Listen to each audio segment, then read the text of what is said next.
Hello बच्चों, इस question को पढ़ते हैं जिसमें लिखा है muscular force is also called.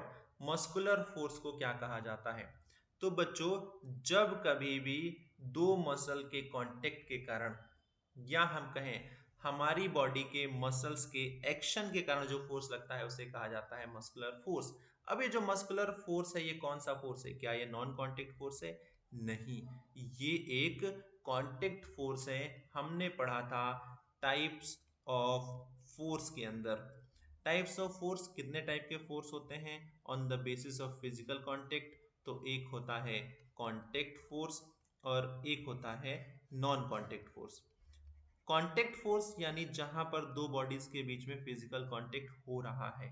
Non contact यानी दो बॉडीज के बीच में फिजिकल कांटेक्ट नहीं हो रहा है फिर भी फोर्स लग रहा है। और मस्कुलर फोर्स एक कांटेक्ट फोर्स है, इसी वजह से ऑप्शन टू करेक्ट हो जाएगा।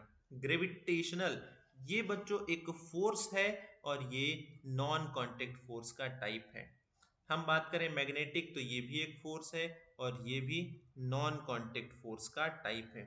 यानी आंसर हो जाएगा muscular force is also called contact force. Option two बिल्कुल करेक्ट हो जाएगा। आई होप आपको समझ में आ गया है। Thank you.